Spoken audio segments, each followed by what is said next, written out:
Boa noite a todas, a todos. 34 pessoas aí dispostas a escutar, né, Ana, sobre música e perceber o que isso tem a ver com o direito, né? E talvez o que isso tem a ver com a formação de quem está se tornando um jurista, que eu acho que é esse o nosso caminho aí, né, a partir do título.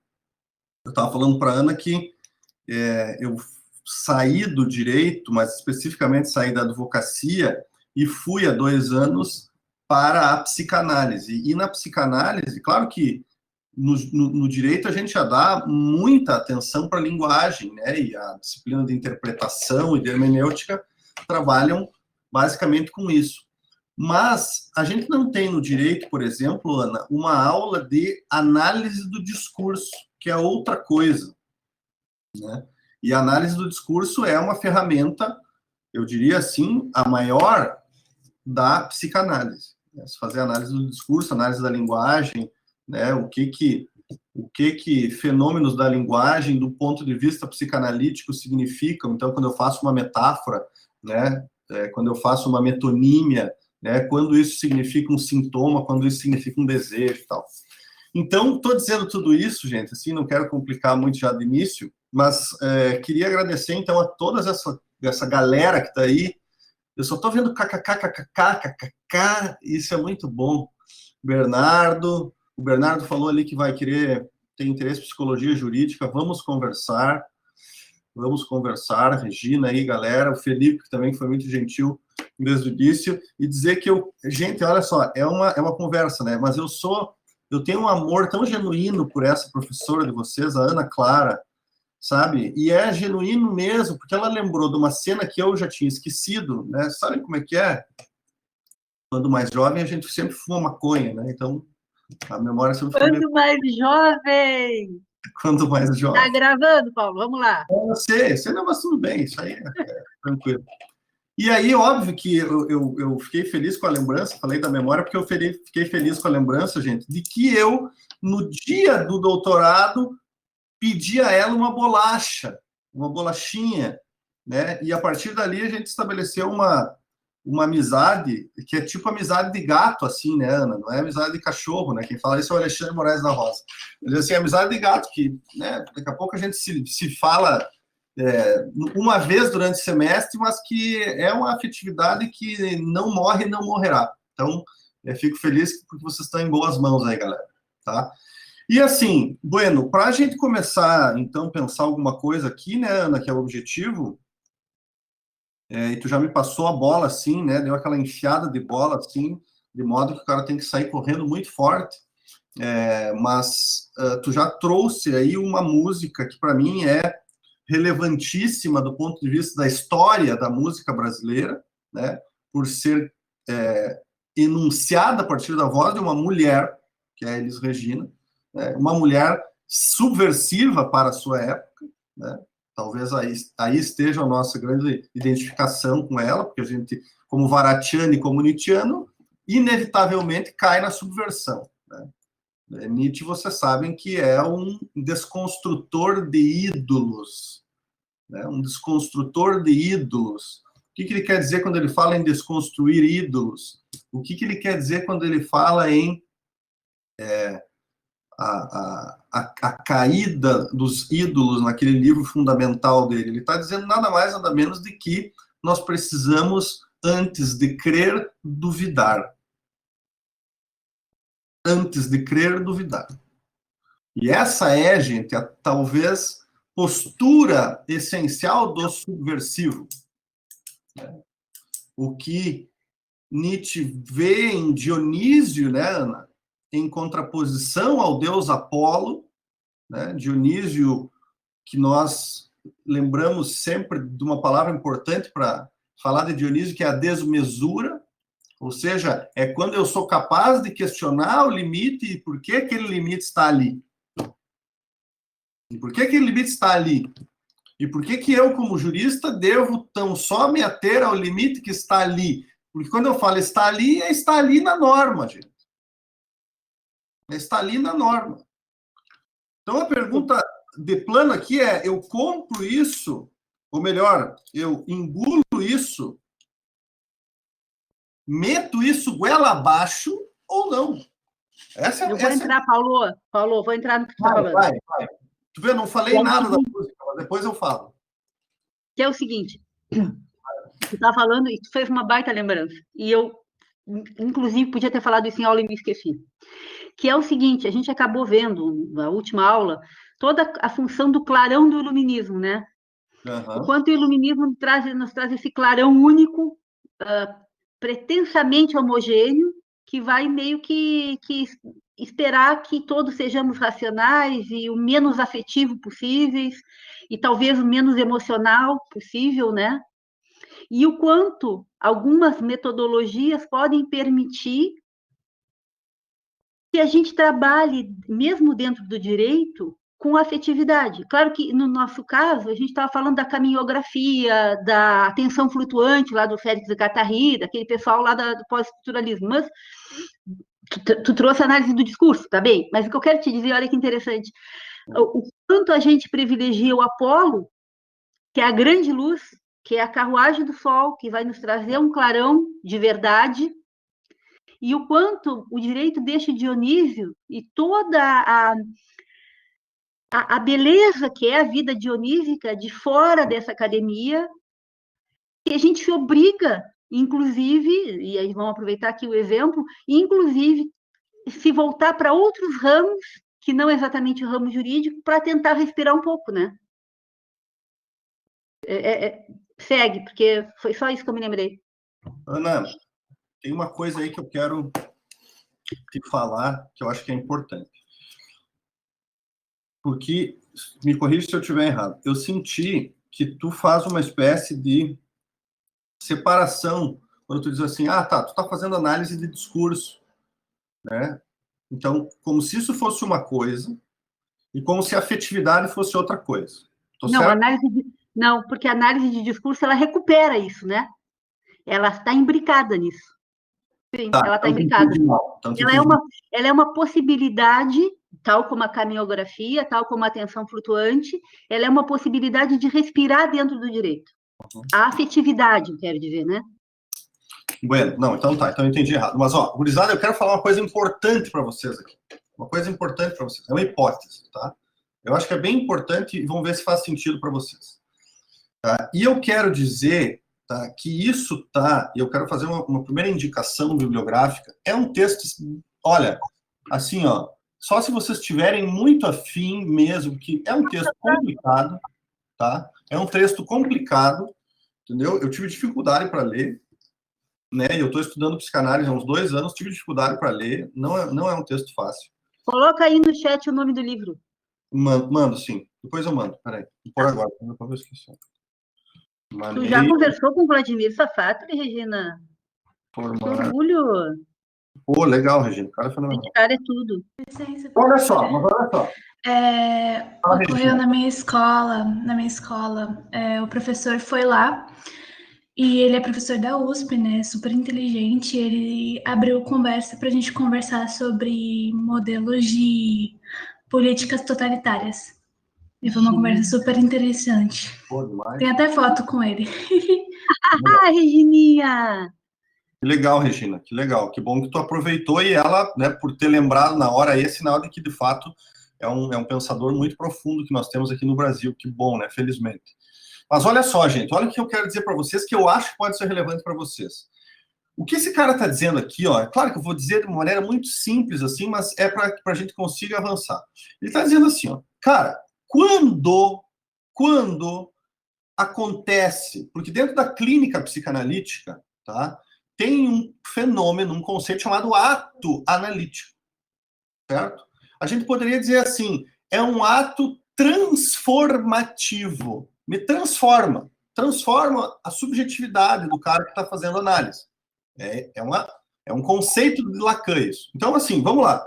Se, através se eu prestar atenção naquilo que é dito, e prestando atenção naquilo que é dito, eu consigo fazer via transferência que o cara, vamos dizer assim, faça as pazes com o seu inconsciente, de modo a transformar e fazer com que pare um sintoma. O que eu quero dizer com sintoma? Bem fácil, ó.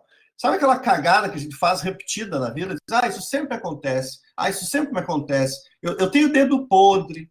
Eu só fico com os caras errados. Sabe? Ou eu sempre faço isso. Quando eu brigo, eu bebo muito. Ou seja, todos nós aqui, se neuróticos formos, nós temos essa repetição, esse sintoma, mas que ao mesmo tempo ele traz sofrimento. Então, o que o cara está dizendo aqui no livro é assim, ó, cara, para que você consiga parar de ter sofrimento e parar de ter este sintoma, analisando o teu próprio discurso é possível. Tá? Analisando o teu próprio... Ou seja, você vai no analista literalmente para te ouvir, e você vai no analista e faz psicanálise para trabalhar.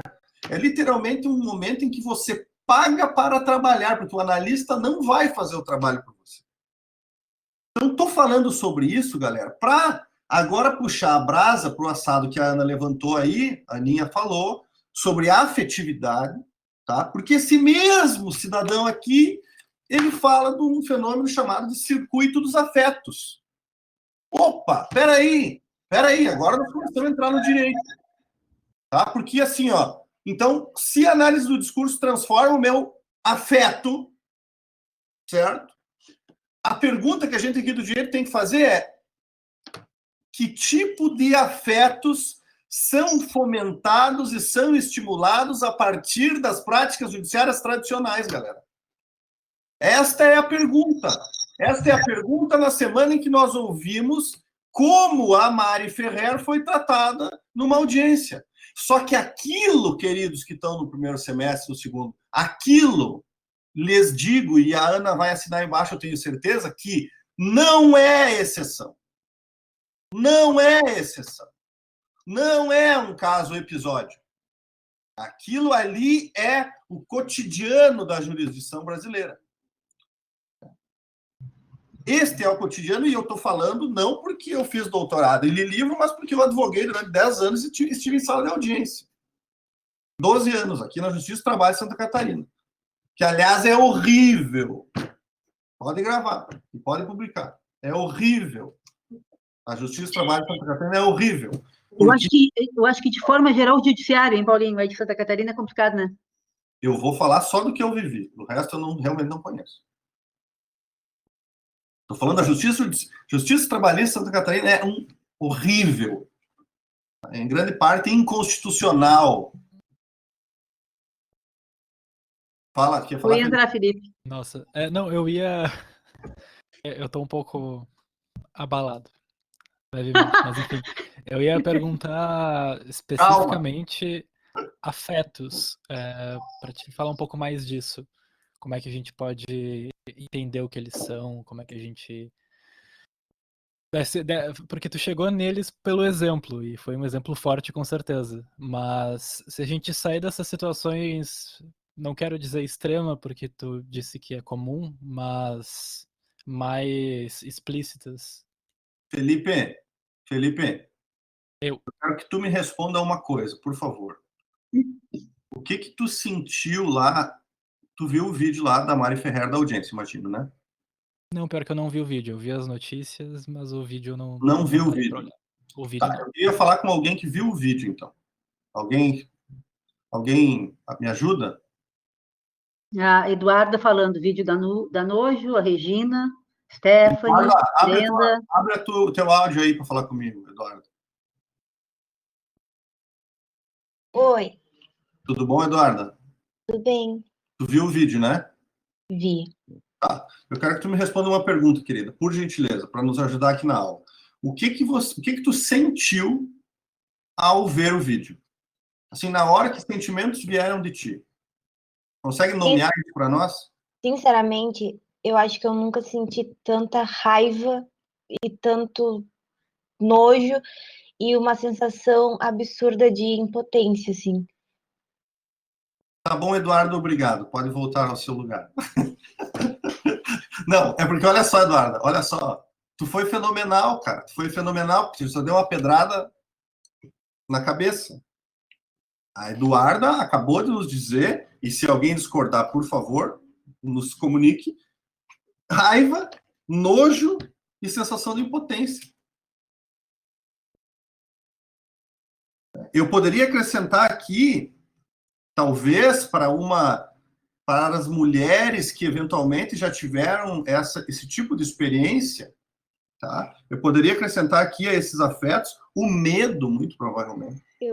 Eu ia comentar agora que é um dos sentimentos que passa pelo menos para mim, que sou mulher, que é a relação do medo, de tu ver que se isso estivesse acontecendo comigo, que poderia ser eu no lugar dela. Poderia ser eu, poderia ser minha irmã, poderia ser a minha mãe, e o sentimento que a gente tem na hora é um sentimento de medo e de fraternização com ela, de querer abraçar ela e proteger ela pela situação a qual ela estava passando. Muito legal, Vanessa, muito legal. Essa espécie de transidentificação que a gente faz, assim, né? Poderia ser a minha mãe, poderia ser a minha esposa, poderia ser... Mas vejam, gente, vejam, para a gente não perder o nosso caminho aqui. Se a gente está falando em afetividade, a gente falou que as práticas judiciárias Bom, porque tudo evoca afetividade, né? Tudo, de alguma maneira, evoca afetividades. Bom, a evocação que sai das práticas judiciárias tradicionais, na medida em que, se vocês acreditarem em mim, que estou dizendo a vocês que aquilo lá que aconteceu na audiência da Mário Ferrer não é exceção, não é exceção, se for, não é exceção, não é exceção. Porque há uma prática endurecida, claro que não há aquele desrespeito na maioria das audiências, óbvio, não estou sendo ingênuo de dizer isso, mas o que eu estou querendo dizer é que aquilo ali é um excesso de um modelo que, por ser burocrático, ser rígido, ser patriarcal, ser racional ao extremo, redunda numa overdose que cai no caso Mário Ferrer. Mas essa espécie de assédio institucional, eu vi essa expressão agora aí pela internet, esse assédio institucional dentro das salas de audiência por parte dos juízes é sabido por todos. Falem com qualquer advogado, ele terá histórias para contar para vocês, alguma nesse sentido. Eu até relatei num texto que eu fiz aí a semana sobre esse caso aí, né, Ana? Relatei uma vez em que eu estava lá na Justiça do Trabalho de Joinville, o ar-condicionado muito baixo, sei lá, estava muito frio, os homens de terno, e as mulheres, como era verão, de alcinha, né? Os braços de fora, umas com decote, assim, óbvio, a pessoa sente mais frio. Excelência, o senhor pode ajeitar o ar aí? Que, pô, tá feio aqui. Minha cliente tinha me pedido para... Não, quem manda no ar-condicionado sou eu. Com essas exatas palavras. Não tem violência aí? Então eu quero saber assim, ó, só para fechar isso, Ana, eu quero te ouvir, mas assim, os afetos que são evocados a partir das práticas judiciárias, como né, a gente pode ficar aqui a noite inteira caracterizando isso, mas como vocês sabem que né, isso está em filme, vocês já devem ter alguém próximo que trabalha com isso, é sempre assim, vocês sabem como é. Então, os afetos evocados por essas práticas são esses aqui. Raiva, nojo, sensação de impotência, né? Medo. Aí o Safat, aí eu fecho, aí o Safat diz assim, ó, o que gera, olha essa frase que fenomenal aqui para a galera do direito, o que gera, frase do Safat, o que gera coesão social nas sociedades, muito antes de ser normas, são os afetos que nessa sociedade circulam. O que gera coesão social são os afetos, não são as normas. Entende qual é a discussão daí, inclusive desse caso, Mário Ferrer? Tem uma dimensão outra aqui, que é de modificação da estrutura. Eu posso olhar para o caso e dizer assim, está errado dentro da estrutura. Tá? Vejam, por que nós estamos falando de Nietzsche aqui? Porque a gente está quebrando a estrutura. Quando a gente vai dizer que, olha, meus amigos, não tem que analisar mais se a norma está certa ou errada, mas tem que analisar o afeto que se evoca a partir dessa norma e a partir de todo o ritual que é feito para que essa norma seja aplicada, é isso que me interessa. Então, quando a gente passa a olhar isso, a gente quebrou a estrutura, a gente matou o ídolo dogmático do direito, para usar uma expressão nietzschiana, né? Matou o ídolo, ou matou Deus. É isso que Nietzsche está querendo dizer quando ele fala matei Deus.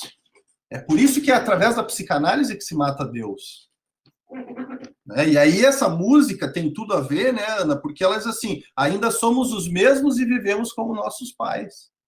Essa é a música. Ainda somos os mesmos. Nós vamos fazer, então, nós sermos os mesmos que nossos pais no direito é nós ficar fazendo interpretação se a Constituição está certa ou está errada, naquele caso X ou Y. A gente achar que cumprindo a Constituição resolve. E aí vocês vão ter que fazer um caminho longo para entender que a questão maior não é a Constituição. Porque se eu estou falando que é afeto, não é mais a Constituição. Olha o risco de dizer isso com o Bolsonaro no poder, mas que vocês reflitam sobre o que eu estou falando e também não comprem as minhas ideias. Né? Mas eu digo assim, a coisa está para além da cortina de fumaça, no sentido de que a gente tem que modificar as práticas. Ponto, acabou. E não tem nada de invenção de roda, porque, cara, mediação tá aí. Não, é isso, mediação, sabe? Se até abre os círculos sistêmicos, que tem um monte de. Né, dá para se fazer um monte de crítica, mas até isso é melhor do que o cara enfrentar um processo, uma audiência e uma sentença. Ah, é. E passar aquilo que eu prefiro o sistêmico. Mas, óbvio, pela afetividade que tem ali. Pelo menos. Não. O pessoal estava perguntando no chat, mas eu já... Tá todo mundo com um clima, dá para se dizer assim, a leitura do chat geral de desânimo e... Bom, só lamento. Por causa Não, calma. Por causa dessa impotência... Uma ideia para deixar a pessoa ruim mesmo. Olha, se for bem, a gente quer beber. Mas isso me lembra, muito tempo atrás, eu estava olhando uma videoaula de criminologia e era a primeira vez que eu estava tendo um contato mais ou menos sério com o direito penal. Pequena anedota aqui. E aí, a primeira coisa que o professor disse, e foi algo que deu um estalo na minha cabeça, é que a gente pensa no direito penal do lado do Estado se impondo sobre os indivíduos, mas ao mesmo tempo ele é a nossa defesa, de alguma forma, contra o Estado. Para mim foi de alguma forma forte, que a gente, de alguma forma, tem que usar o direito para se defender, exatamente. Que ele não é só as regras caindo duras em cima da gente. Essa questão dos afetos, não estou dizendo que seja, mas eu não tenho o menor conhecimento a respeito. Como é que a gente se defende do Estado e, de certa forma, uns dos outros pelos afetos? Tipo, considerando eles. Vocês falaram nessa interpretação sistêmica? Eu não entendi direito. O pessoal também perguntou, então se puder falar mais. Círculo sistêmico. Porque a gente, por fora da lei, como é que a gente se defende do mundo? Como... Clara? Entra tu, Paulo. Tá. Olha só, Felipe, é bem boa a tua pergunta. O ponto é recuperar a dimensão dos afetos como uma preocupação do mundo jurídico, certo? Não significa prescindir da normatividade. Então, não pensem que a proposta é a gente ser anárquico. Ser subversivo não é ser anárquico. Certo? Boa. O ponto é denunciar um excesso, Felipe, de número de fichas, fazer uma metáfora aqui, que nós, enquanto jogadores sabe, esse all-in para quem joga poker, né? All-in é quando você vai com todas as fichas, aposta tudo, é o matar ou morrer. É esse all-in, se eu me faço entender, que juristas fazem, de um modo geral, em direção das práticas judiciárias tradicionais. Quando eu falo práticas judiciárias tradicionais, eu estou dizendo a historinha, galera. Tive um problema, procurei um advogado, entrei com um processo, o juiz resolveu, o tribunal confirmou ou não. Isso é prática judiciária tradicional. Processo. Então, não se trata, repito, porque até mediação tem que ser regulamentada. Tudo tem que ser regulamentado. O ponto é que, esses dias eu vi assim, nós chegamos num estágio, né? Eu agora tô brigando com os algoritmos, né, para que eles comecem a não mais me mandar coisa do direito, assim, né? Mas ainda vem umas coisas assim no meu algoritmo, daí veio esses dias, cara, um curso patrocinado lá. Cara, o cara tava dando, não vou nem saber falar, mas o cara tava dando um curso sobre, você sabe quando chega um orgasmo tântrico, assim, da dogmática, e quando chega lá no STF, STJ, começa a ter recurso especial em agravo do instrumento do recurso da puta que pariu, em agravo retido da puta que pariu. Entendeu? A coisa não tem fim. Um curso desse, pelo amor de Deus. Ah, o curso era sobre isso? Sabe? Pelo amor de Deus. Então, assim, vejam, quando a gente vai estudar lá o cabimento do recurso, do RESP, daquela porra toda, agravo do instrumento, um nome horrível, um nome terrível, que dá um afeto horrível, porque é um nome complicadíssimo. Tu olha, meu Deus, isso aqui é pior que matemática. Então, você olha para aquilo e aí eu pergunto assim, vem cá, onde é que está o cara, o carinha, que está com o problema e do qual originou esse processo, que chega num estágio tão grande de esquizofrenia que ele se perde da história original e está discutindo o recurso especial do agravo de instrumento do embargo de declaração. Mas, o Paulo, não vamos longe. Recebi um telefonema, sei lá, semana passada, eu acho.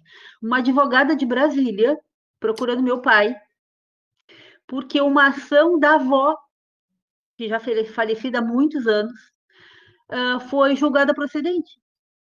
Quem vai receber a grana vai ser o pai. Uhum. E a avó dizia, porque de uma família de juristas, né, a avó dizia sempre, eu vou morrer e não vou receber essa grana. Então, a gente tem um sistema caótico do pior sentido, não no bom sentido. Se fosse caos de criação, de criatividade, de um monte de coisa legal, valendo, mas é o pior possível, né? Então, e agora o que tu está nos dizendo é uma pessoa que ainda ensina como é que tu protela o processo. Uhum. Como protela, e nem sei se era esse o viés, né, Ana, mas, claro, se tem um cara dando um curso sobre isso, há uma demanda e há uma história por trás disso. Ou seja, isso acontece, isso, claro que acontece, né? A gente advogava, ia para o TST direto e é isso, o pessoal lá, eu nunca soube fazer uma coisa dessa, né? E nunca quis aprender também, porque... Mas, vejam, quando tu fala lá da demora também, né, Ana, que afeto que isso evoca? Afeto de ansiedade, que está nos consumindo aí, junto com a depressão, né? Afeto de ansiedade. Porra, como é que eu entro... Cara, eu tenho ações, né, que eu trabalhei no escritório 10, 12 anos, então tem ações minhas lá que começaram em 2010, né? 2010, 2009, foram as primeiras, e até hoje não terminaram. E eu estou falando de algo absolutamente normal, em 10 anos para um processo, que vai a Tribunal Superior. Entendeu? Então, assim, tudo bem, eu sou advogado, vou receber os honorários lá no final, mas... E o cara que trabalhou na Caixa Econômica... mas daí por que demora, né? Só para vocês entenderem, assim, que o buraco é mais embaixo, que normatividade não serve, porque o banco, por exemplo, eu advogava na trabalhista só contra bancos, ou seja, o cara que era demitido de um banco, nós propunhamos a reclamatória trabalhista. O que acontece? O processo tinha um valor alto. Então, o banco sabedor, vejam como o problema do normativismo, né? Só para voltar ainda mais um pouco.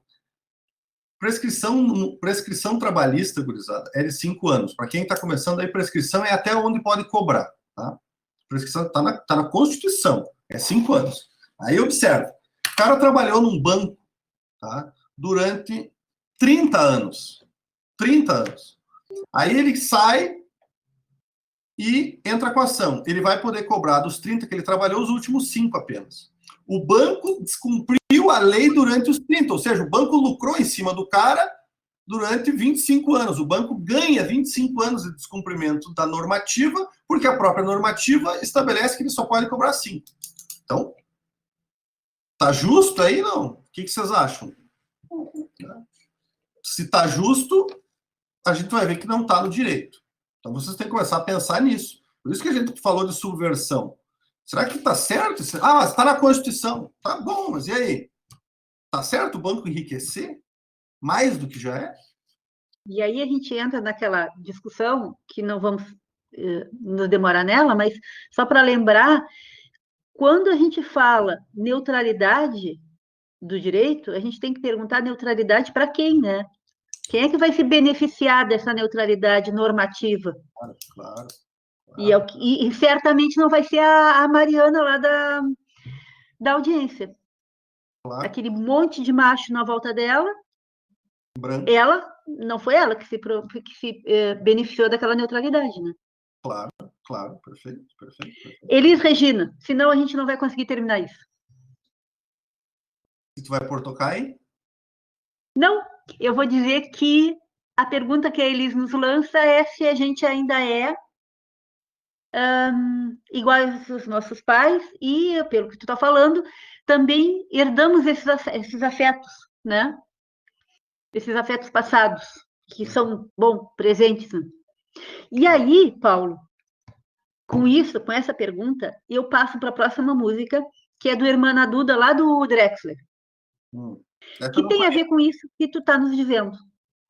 O que tu está nos dizendo, e aí eu vou citar, vocês me perdoem, mas eu vou ler rapidamente uma passagem da música. Tá. Não, leia que é legal, daí a gente vê o que o cara está dizendo. Que a gente contextualiza, né? Mas claro. A música vai dizer assim, ó, um pedaço, lá no meio. Passarão os anos, subirão as águas, mudarão as crises e pagarão os mesmos, né? É bem interessante, porque o Drexler é tudo. E aí vai dizer, tomara que tu, irmã dúvida, siga mordendo a minha língua, siga me pondo a tiro, né? Eu não sei exatamente a tradução do pondo-me a tiro, mas de qualquer forma me deixando atinado, me deixando a mil, a me perguntar se realmente aquilo tudo tem algum fundamento. Então, nesse sentido, o Drexler, essa é uma das músicas, né? Ele é tudo, mas em outras vai fazer mais ou menos essas mesmas questionamentos, mas nessa ele vai trazer muito especificamente o quanto a dúvida faz com que a gente melhore. A gente se torna melhor porque a gente duvida. E aí, Paulo, eu vou jogar a bola para ti, para o Felipe, se quiserem complementar, o quanto a dúvida ela não nos deixa dormir. Ela não nos deixa dormir, mas ao mesmo tempo ela aprimora, eu não vou dizer aparar arestas, porque não é isso que eu quero dizer, mas ela vai nos construir de forma diferente, acho que é isso. Ela vai permitir com que os nossos corpos tenham uma determinada constituição que não teriam se fossem tão certos de si, né? Tão desse mundo, tão certos da verdade, vamos voltar para o Apolo, tão certos desse grande clarão, né? Que a verdade nos traz e que nos ilumina. Bom, tô bloqueando, Felipe. Tô, né? Não. Eu não sei por que perguntasse para mim. Eu tô porque agora eu tô atirando a bola para ti. Tá, não, é que eu acho que eu sou muito pouco sabedor de coisas para contribuir muito. Eu vou puxar a aula que eu tive essa semana com o Pedro Moacir. Puxa. E eu lembro que eu te falei que, por causa do teu texto, aquele lá no começo de pedagogia, eu fui ler Bruno Latour. Eu tô lentamente lendo Jamais Somos Modernos. Ah, que tri! Falasse isso da dúvida, eu tô muito em cima disso. E é a aula do Pedro Moacir também, de a gente não sabe onde tá. E eu tô só em cima disso, pensando no exatamente não saber onde a gente tá na história e como definir o que está acontecendo. Até essa palestra agora, roda de conversa, não sei, está sendo um pouco mais, eu estou tentando puxar, querendo puxar para outra coisa, sempre, porque até o pessoal do chat está nisso, e vocês já disseram que não vai acontecer, mas o que a gente Não vai faz? acontecer o quê? O desespero? O que a gente faz? Não! Vamos respirar, vai vir coisa boa, tá vindo? Isso também é coisa boa, porque aí a gente entra num conceito muito legal que é o do caos criativo, né? Deixa vir, porque daí vai vir muita coisa triste. E aí eu vou puxar também o Nietzsche, o óbvio, tá? Perdão, eu vou ser trióbvia, porque todo mundo que cita o Nietzsche vai dizer isso, mas eu vou falar o óbvio, às vezes ele tem que ser ouvido, né? Que tu tem que estar no caos se tu quiser que a estrela saia dançando por aí, né? Tu tem que estar no meio do caos, senão a estrela dançante não vai aparecer nunca, né? Paulo, então, contigo. Felipe, eu estava pensando aqui, irmão, olha só. Fala da dúvida, né? Fala da dúvida. Primeira coisa que a gente tem que observar, tentar fazer uma leitura psicanalítica aqui, tá? Porque no direito eu acho que isso não é uma grande questão, sabe? Assim, a dúvida é saber, né? A grande dúvida do direito é saber aonde aquilo que está no mundo da vida encaixa na norma. Essa é a dúvida do direito. E se resolve isso interpretando, com erros e acertos, né? Se resolve isso interpretando. Agora, do ponto de vista subjetivo, Felipe, a dúvida, primeira coisa importante que eu acho que tem que falar sobre a dúvida, eu gostaria de saber disso se eu fosse aluno do direito, mas assim, vou ser bem grosseiro, tá? Mas a psicanálise, ela nos divide em 3 grupos de pessoas, tá? 3 grupos de pessoas, do ponto de vista de estrutura psíquica, tá? Então, quem quiser aí, anote. Neuróticos, psicóticos e perversos. Neuróticos, psicóticos e perversos. Certo? Vou resumir de novo. O neurótico são os, muito entre aspas, normais. Nós aqui. Tá? Já vou explicar a diferença. Os psicóticos são os loucos. Cara batendo a biela. E os perversos são aquilo que no senso comum a gente chama de psicopata. Ok? Neurótico, psicótico e perverso. Né? Os normais, os loucos e os psicopatas. Muito resumidamente, a coisa se divide assim. Agora vou para a tua pergunta, Felipe. Qual é que é a característica principal dos neuróticos que somos nós?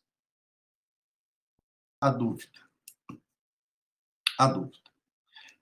Talvez seja a característica mais própria dos neuróticos estar sempre em dúvida sobre alguma coisa, pelo menos.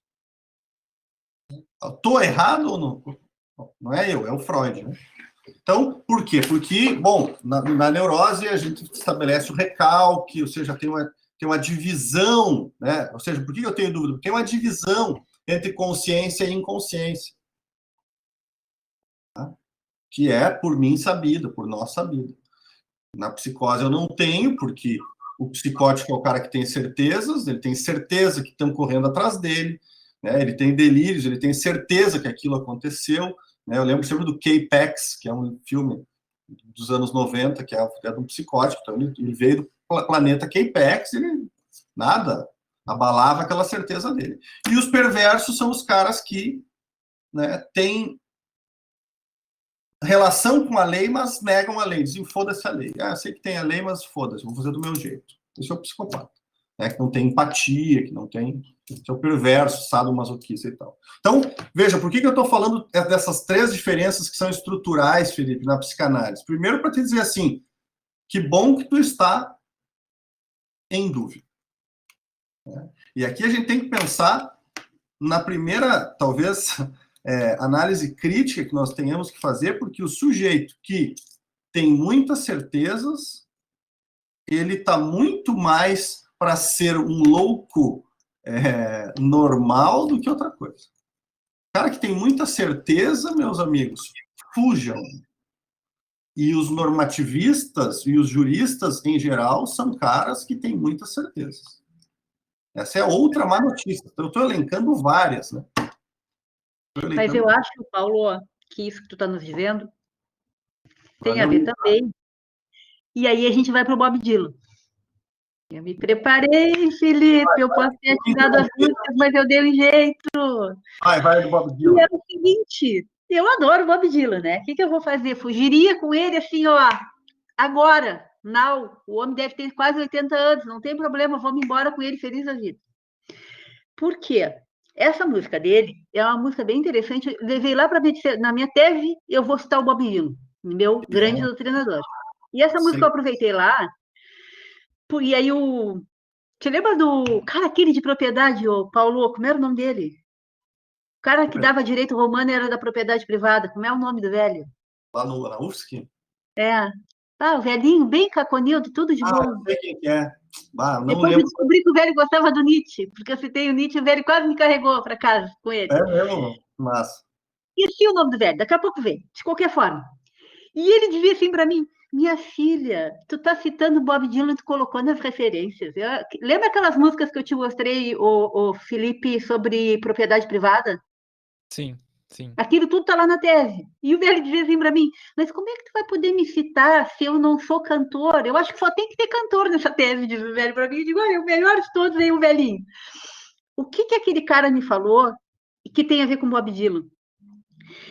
Durante a defesa, ele vai dizer o seguinte, olha, a gente tem uma propriedade privada no Brasil que vai privilegiar, como sempre privilegiou o homem branco, né?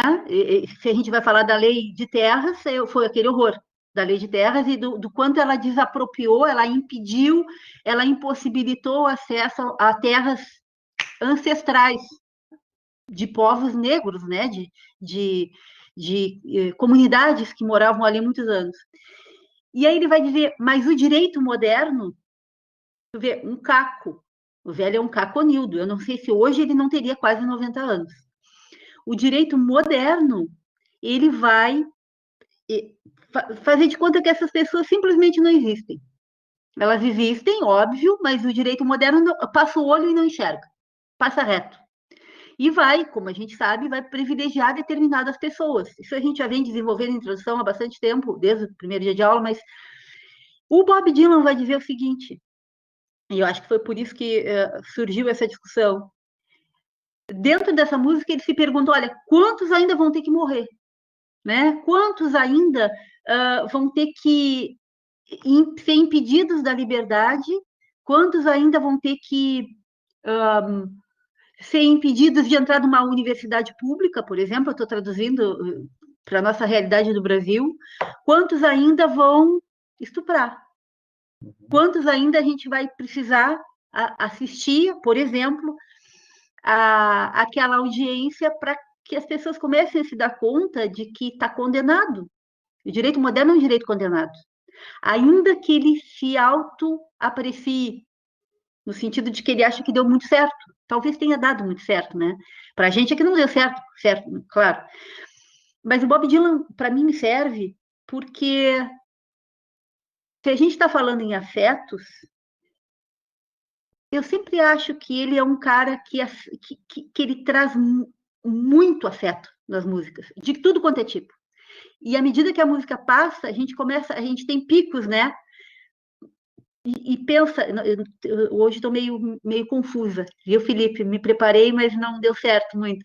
Mas, de qualquer forma, ouvir o Bob Dylan, para mim, é me lembrar, por exemplo, do Viglietti, que vai dizer, olha, vamos desaramar, vamos botar abaixo essas cercas da propriedade privada, por exemplo.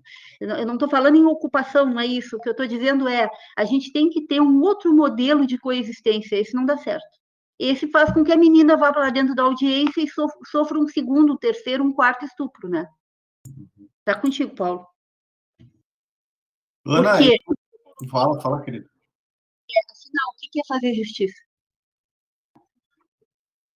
Olha só, enquanto tu estava falando, eu fui pegar aqui a letra do Bob Dylan, essa que tu lembrou aí, tá? E aí lembrei de uma coisa interessante sobre essa música do Bob Dylan aí, que é a Blowing in the Wind, né?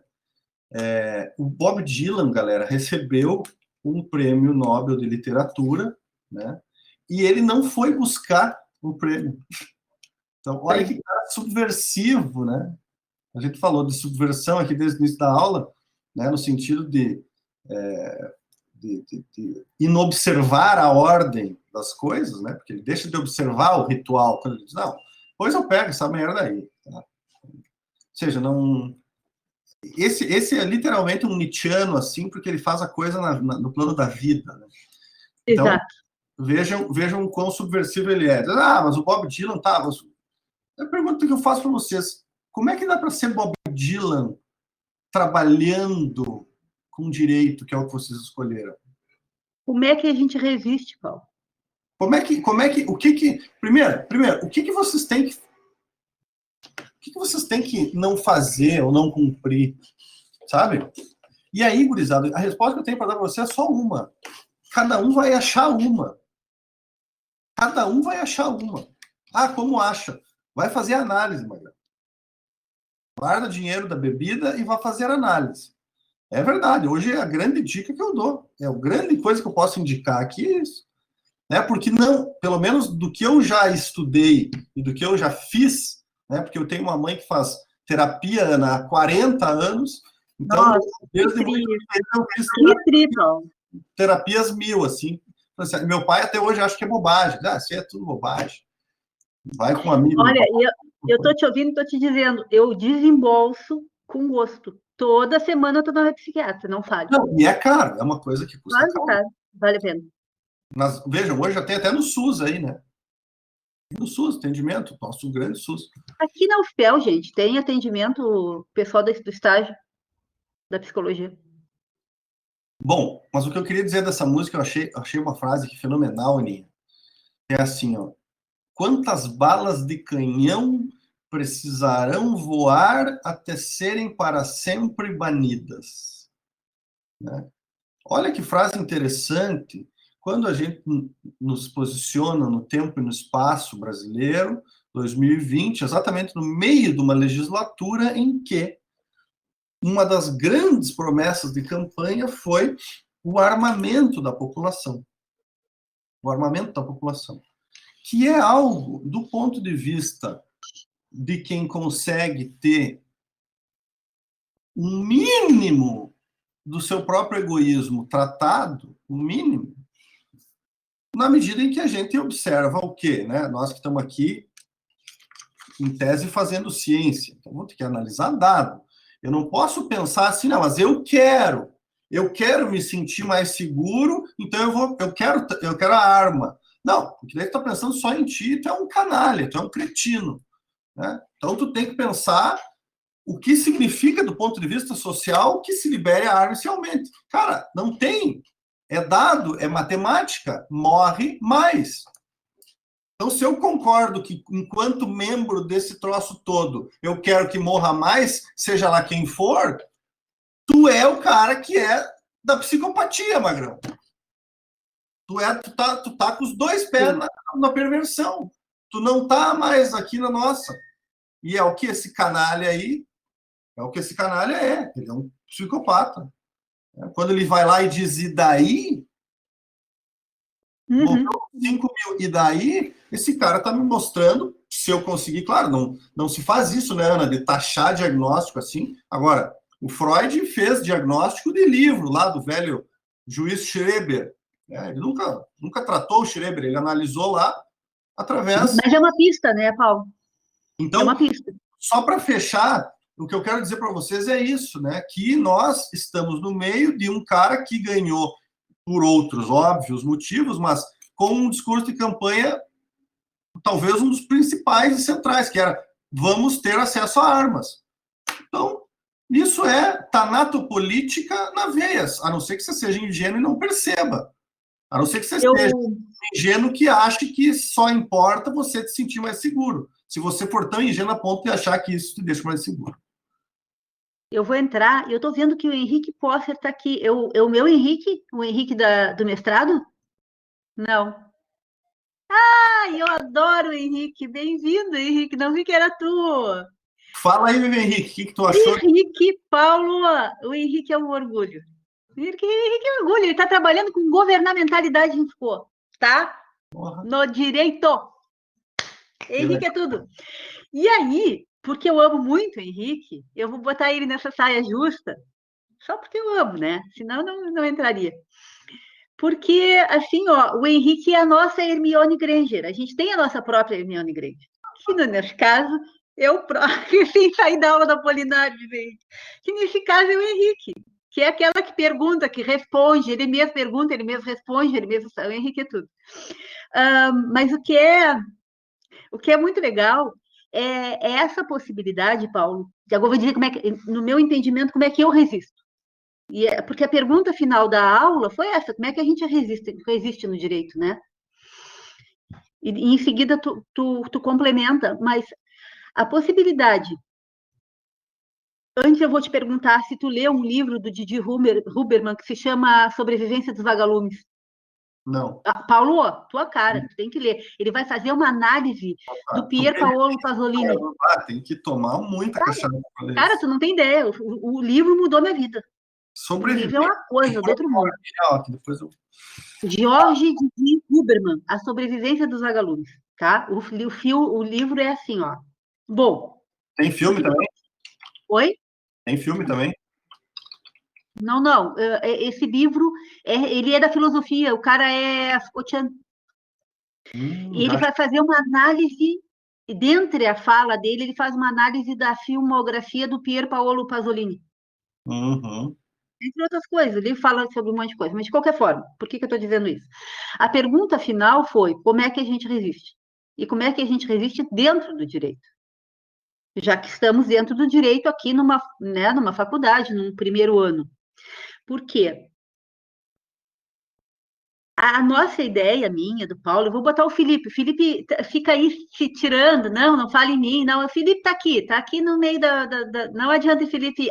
Eu vou entregar o Felipe, Paulo, no seguinte sentido. Vou entregar direto, assim, ó, já que estou aqui. Paulo, ele é da matemática, Paulo. Esse homem que você fala aí. O homem veio parar no direito. Saiu da matemática e veio parar direto no direito. Só para vocês saberem quem é o Felipe, está aí fazendo. Olha aí, a Isla conseguiu o livro. Isla, até tudo. Eu já estou achando esse livro também.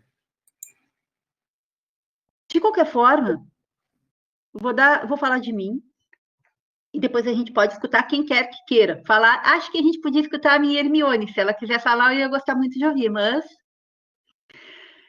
Resistir dentro da faculdade de Direito, e a nossa faculdade de Direito é uma faculdade centenária, né? A gente tem, se não me engano, acho que, 112 anos. Não sei se alguém quer conferir, mas acho que é por aí.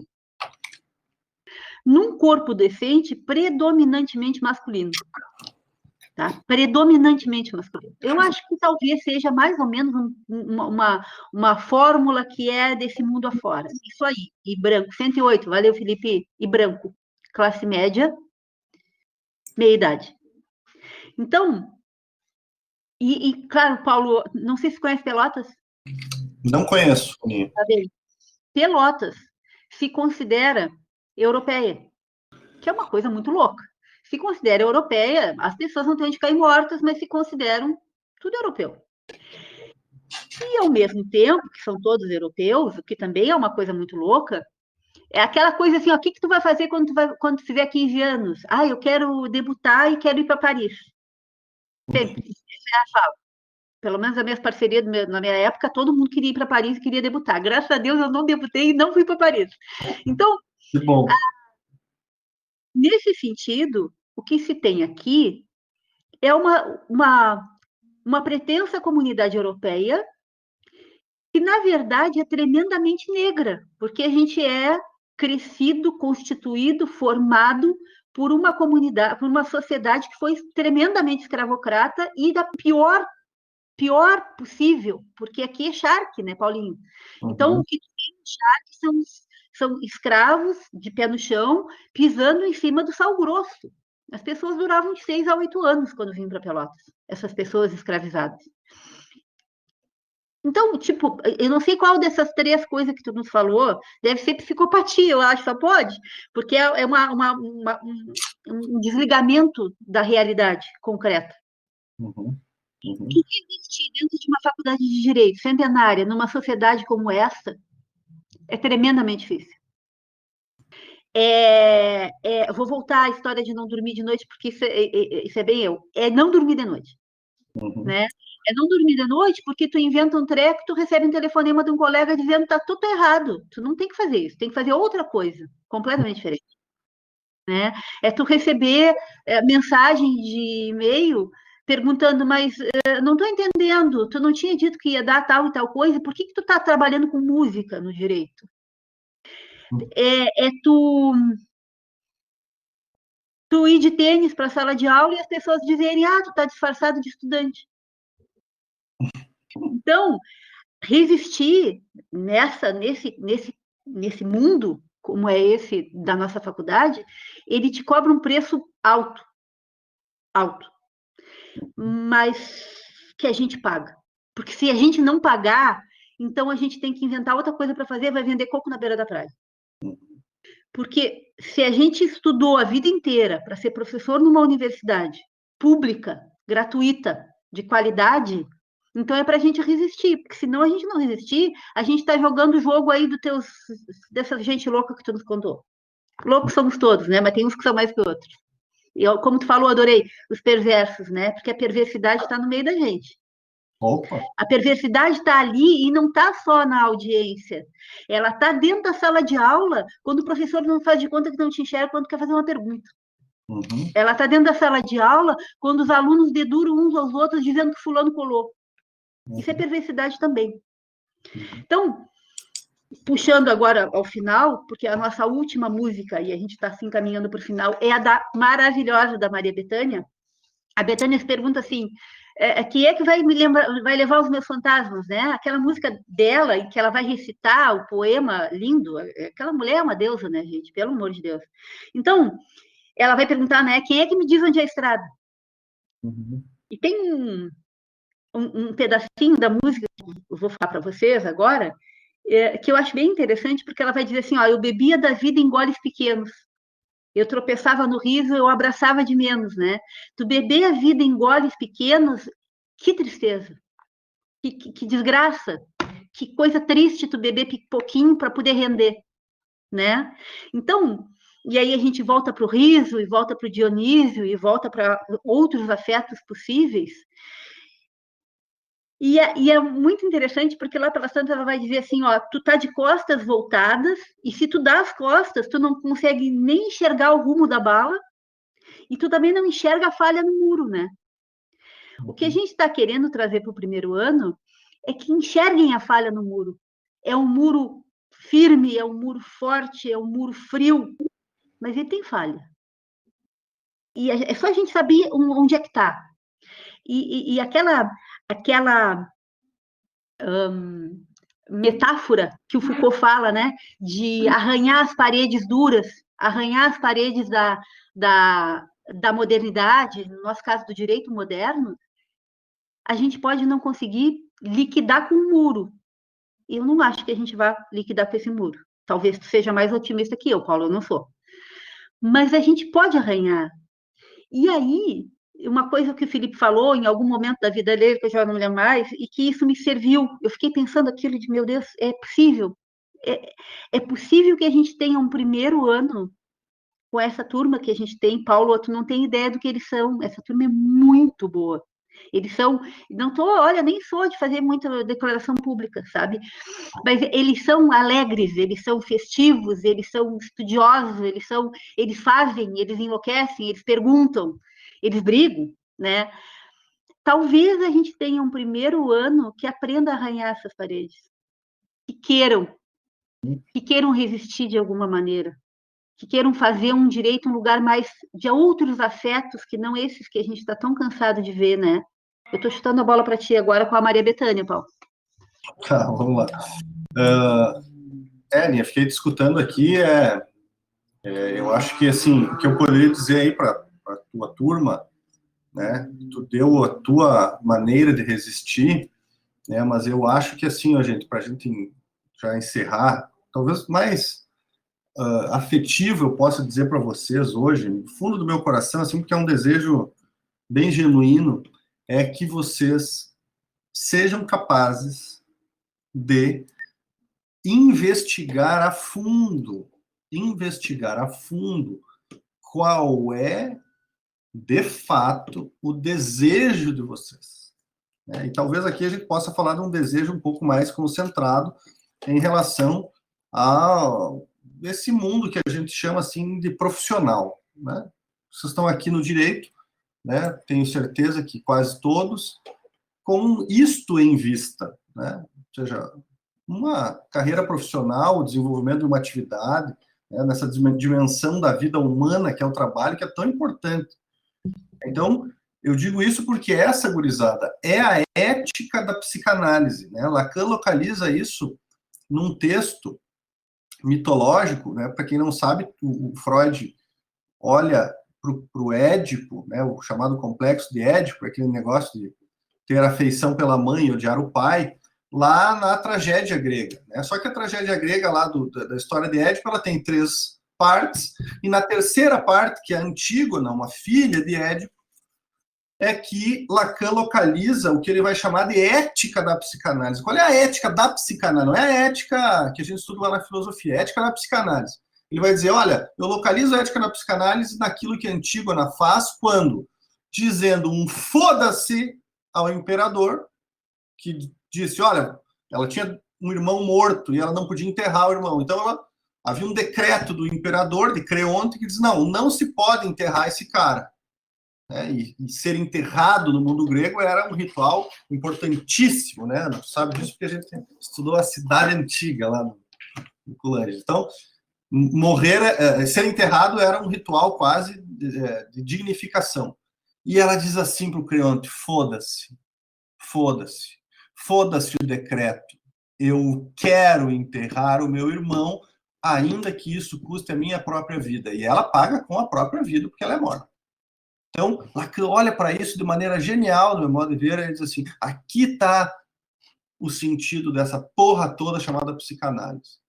Então, isso é para mostrar para vocês que vocês, primeiro, vão enfrentar um caos filho da mãe para descobrir qual é o desejo.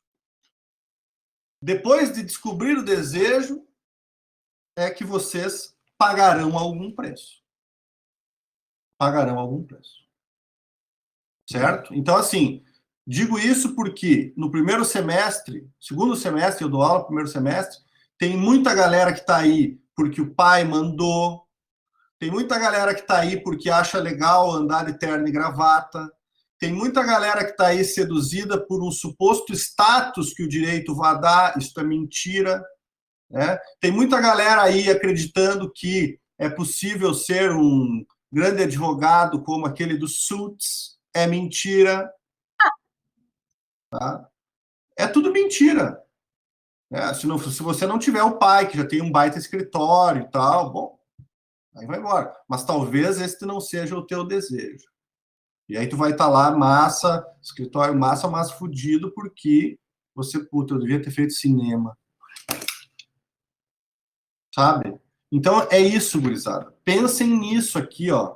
Sabe? Senão não serviu de nada a nossa aula. Vocês querem ainda viver como os pais de vocês? Porque vocês, não, eu sou revolts, Paulo, eu não sigo, eu não tô nem aí. Não, você não sabe que segue. Esse é o grande ponto também, porque é inconsciente. Não, meu pai não me forçou, meu pai é advogado, meu pai não me forçou a fazer direito, eu faço porque eu quero. Ai, jovem, deixa de ser inocente, entendeu? Deixa de ser inocente. Porque o Freud vai dizer, eu não sou senhor da minha própria casa. Então, é isso mesmo. Sabe? Eu não sou senhor da minha própria casa, não é tu que decide, tu é decidido.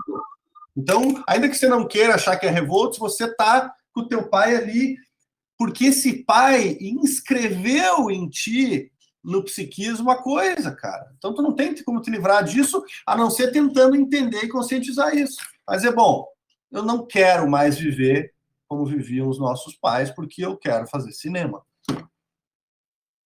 Vou entrar e vou dizer 2 coisas. E tu vai ficar orgulhoso de mim, Paulo. Eu quero, tem que ficar orgulhoso de mim.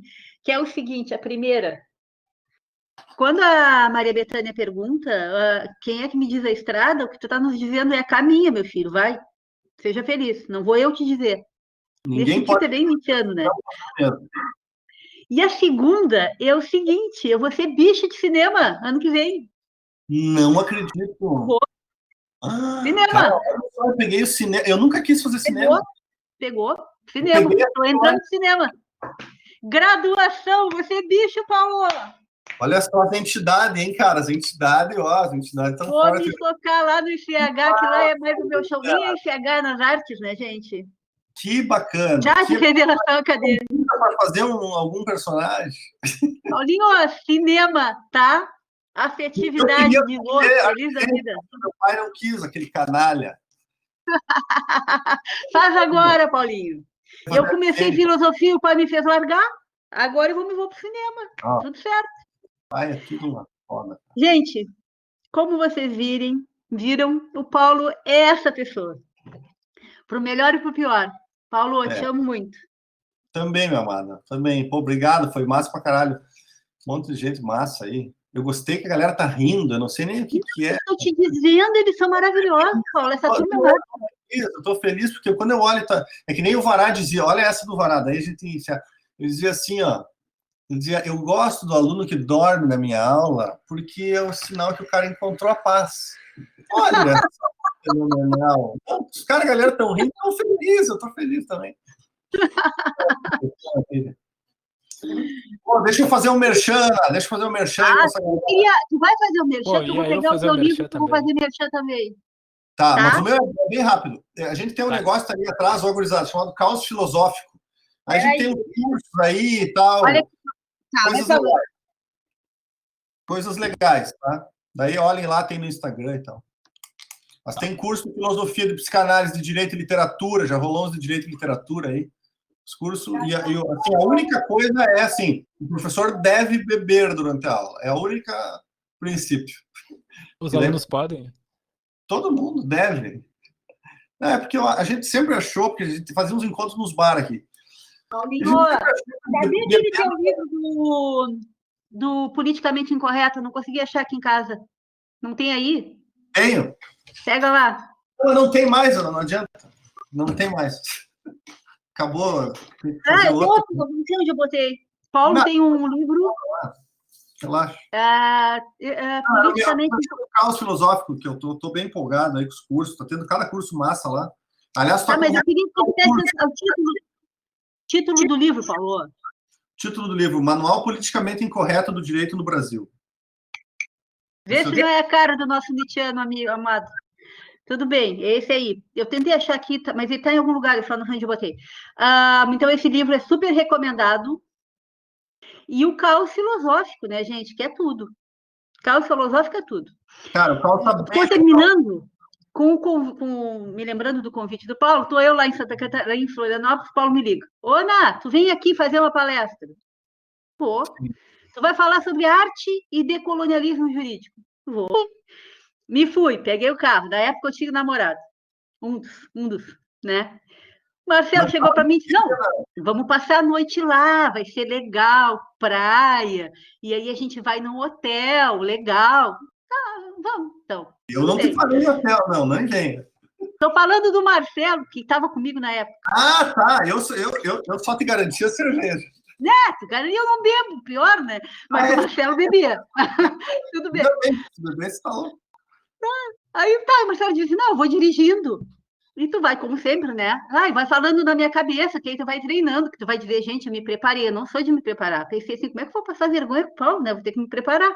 Me preparei, fiz uma baita de uma apresentação, um monte de obra de arte. Aquele infeliz do Marcelo foi dirigindo de Florianópolis até Balneário, e eu lá, treinando. Chego lá, tá? Hotel, trimassa hotel, chegamos tudo bem. Feliz da vida, de lua de mel, me dei, né? Era num bar. Te lembra, Paulinho? Era um bar. Te ligava bar, né? Tribicho Grilo ainda é lá? Não, fechou. Era Green Pub. Só que pena. Era um bar. Mas era aquele bar. Tribicho Grilo, bar. E eu toda chique, né? Tinha me subido no salto. Cheguei lá e disse, porra, tô bem arrumada demais. Como é que, né? Azar, tá, agora eu vou lá. Eu dei toda a fala. Falei Todo mundo ficou bêbado, menos eu, porque eu não bebo. Aí eu queria me matar. Eu digo, eu não posso acreditar nisso. Gente, foi a melhor palestra da minha vida. Como eu me diverti. Nada do que eu treinei deu certo, porque todo mundo falava ao mesmo tempo. Era uma bagunça, era um caos criativo. Cara, eu nunca me diverti tanto na minha vida. Tive que tirar o salto, fiquei de pé no chão, dei a palestra de pé no chão e foi muito tri. Então, o que eu quero dizer é que esse caos filosófico aí do Paulinho, ele é um caos tremendamente criativo, né? Não é essa coisa caótica que a gente modernamente costuma pensar. E então, Paulo, me chama de novo para o caos filosófico, que eu prometo que dessa vez eu vou de pé no chão mesmo, a feira da vida. Aninha, Até lá eu arranjo um namorado que vai guiando comigo, Paulo. Tu tá solteira? Eu achei Claro, Paulinho! Pode perguntar? Desculpa. Não deu para aguentar, Paulo. Se foi. Deixa eu fazer o merchan. Felipe. O pessoal entrou numa discussão, eu não vou dizer super legal, porque o assunto é pesado, mas sobre a história da construção de Pelotas e a função das charqueadas, né?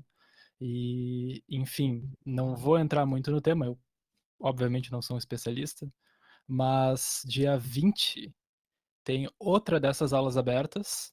Eu não lembro quem é que vai estar falando. O Ana. Márcio Félix, do filme? Isso. Márcio Só Félix, que foi meu colega na faculdade. Obrigado.